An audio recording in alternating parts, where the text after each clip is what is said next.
광주 소재 한 대학교, 최근 이곳에서 사망 사고가 발생했습니다. 한 외국인 유학생이 안타깝게 생을 마감했는데요. 이 학생에게는 어떤 일이 있었고 그것을 지켜본 이들은 누가 있었으며 그 이후에는 어떤 것들이 달라졌을까요? 막을 수 있는 방법은 없었을까요?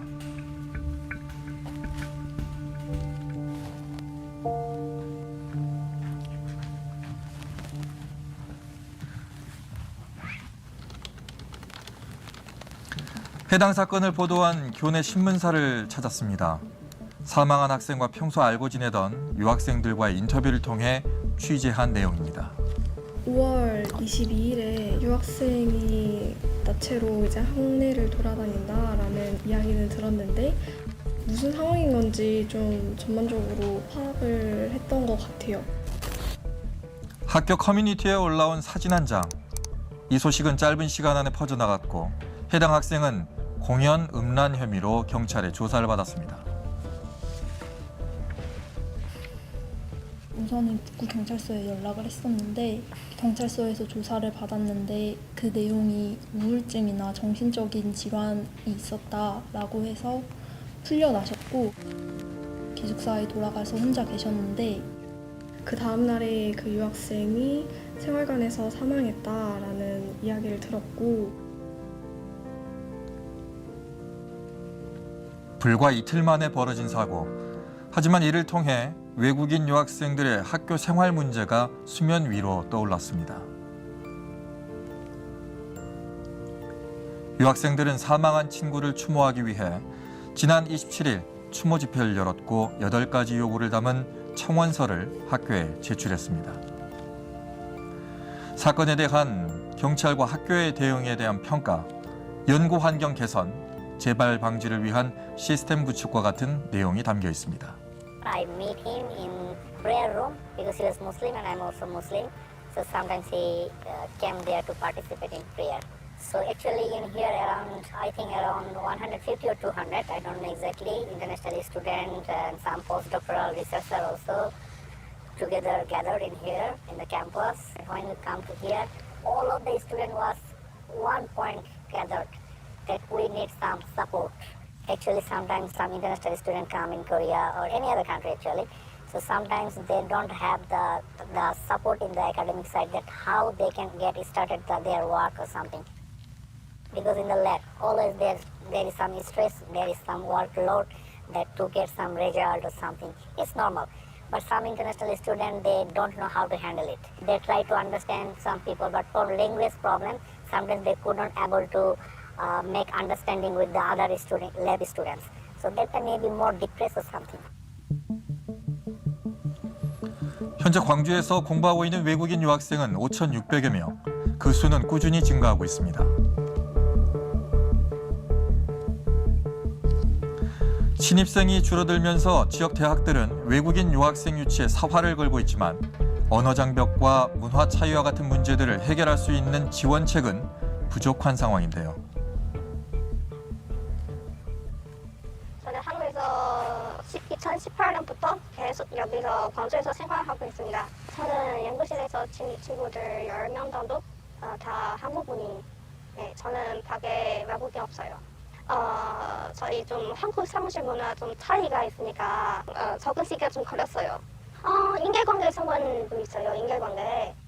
외국 친구들, 인도 친구, 러시아 친구, 아프리카 친구들 좀 아시아 문화 좀 잘 모르니까 항상 문화 충격이 받아요. 당연한 원인은 언어예요. 왜냐하면 병원 할 때 저희가 한국 병원 등급을 잘 몰라요. 모르니까 항상 바로 전자병원 가요. 저는 한 번 전자병원 거절을 받았어요. 동아리의 경우는 대학원생 동아리 참석 많이 하지 않아요. 네. 그래서 친구 만나는 게 진짜 중요해요. 외국인 유학생들. 네. 기본적인 정보조차 절대적으로 부족한 상황. 이들을 위한 좀 더 세밀한 정책이 필요해 보입니다.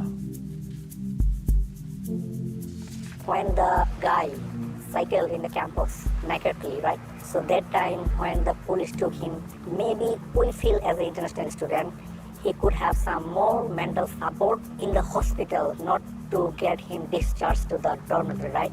Because if he has already depressed, and that time all the people through the newspaper is published, right? Maybe he feel more alone and more discomfort, right? So maybe in this some kind of reason, maybe there should be more facility to keep in hospitalization for a time of period like 2 weeks, 3 weeks, we don't know, so that he could be more strong able and then come back to the normal life or something. Because we feel that. Come to the South Korea is like a dream, right? In here he is struggling and he has no option to come back. Maybe he has some financial problem or personal problem and also academic problem.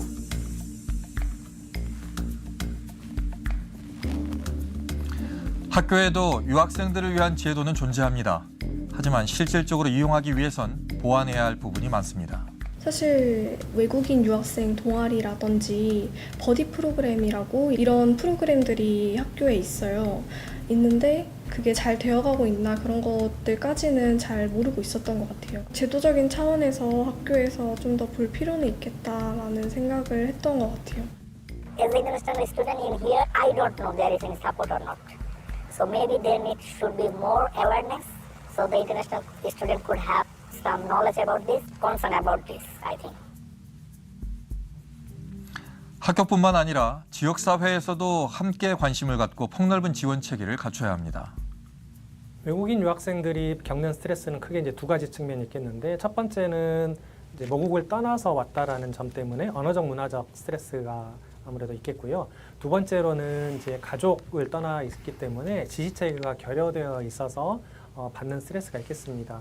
이제 국제화 시대를 맞이해서 많은 외국인 학생들이 학교를 찾아오게 되고 그렇기 때문에 학교에서도 외국인 학생들을 지원하는 그런 그 체계를 마련하는 것이 좋을 것 같은데요. 아무래도 이제 언어적 문화적 어려움들을 겪기 때문에 그런 언어적 문화적 어려움들을 해결해주는 사람들부터 심리 상담을 해주는 어떤 전문가들까지를 같이 확보해가지고 도움을 준다면 좋을 것 같습니다. 이곳은 마인드링크이고요. 청년 정신건강센터입니다. 15세에서 30세 연령층이 이용할 수 있는 센터인데 정신건강과 관련된 상담 그리고 서비스를 받을 수 있는 곳입니다. 저희는 이제 그룹으로 집단으로 프로그램을 많이 하는데요. 그러면 대인관계의 어려움이나 이런 것들을 극복하는 데 도움이 되고요. 인지행동 치료라고 해서 생각하는 방식을 교정하는 그런 치료가 우울증이나 스트레스 관리하는 데 있어서 매우 도움이 됩니다. 모든 청년들에게 열려있는 곳이니까 외국인 유학생들도 이 마인드링크를 이용할 수 있겠습니다. 한국어 어려운 외국인들을 위해 광주시에서는 통번역이 가능한 센터도 운영하고 있습니다. 광주 외국인 주민 근로자 지원센터는 광주국제교류센터가 위탁을 받아 지난 4월 14일에 개소가 되었고요. 외국인 주민들이 지역에서 안정적으로 정착하기 위해 필요한 상담과 교육 프로그램들을 진행하고 있습니다. 저희는 외국인 근로자분들, 그리고 외국인 유학생분들, 그리고 결혼 이민 여성들, 다양한 체류 유형의 외국인 주민들이 방문하고 계십니다. 가장 큰 어려움은 이제 한국어 언어 소통에 어려움이 있는 것 같아요. 전국에 9개의 센터가 있습니다. 근데 그 중에서 유일하게 저희 센터에 러시아어, 우즈베거 상담이 가능하세요. 그래서 전국에서 저희한테 전화가 많이 옵니다. 다양한 언어의 상담원들이 있어서인지 이곳은 늘 외국인 주민들로 가득합니다. 일과 관련된 부분은 물론이고 일상생활까지 필요하다면 언제든 도움을 받을 수 있습니다. 매주 일요일에는 정보화 교육, 한국어 교육이 진행되고요. 한국에서도 불편함 없이 살아갈 수 있는 다양한 서비스를 지원하고 있습니다. 요즘 들어 이제 심리적으로 우울증이라든지 좀 어려움을 호소하시는 외국인 주민분들이 종종 계시는데요. 저희가 그 중에 하나로 원스톱 상담의 날이라고 해서 매달 첫째 주 일요일에 전문가분들을 모시고 한 자리에서 상담하는 서비스를 하고 있어요. 의료, 정신건강 분야의 전문가분들을 모시고 교육을 받은 통역 상담원들을 배치를 해서 그분들의 심리적 안정을 지원해드리고자 신경을 쓰고 있습니다. 우리나라에 살고 있는 외국인은 약 226만 명. 대학과 우리 사회는 글로벌 커리어를 외치며 앞으로 나아가고 있습니다. 하지만 그들을 받아들이기 위해서, 함께 살아가기 위해서 우리는 얼마나 준비가 되어 있을까요? 개인의 문제가 아닌 우리 사회의 문제로 받아들이고 마련한 제도와 정책을 점검해서 다양한 상황에 처해 있는 우리 사회 구성원들을 조금 더 면밀하게 들여다볼 때입니다.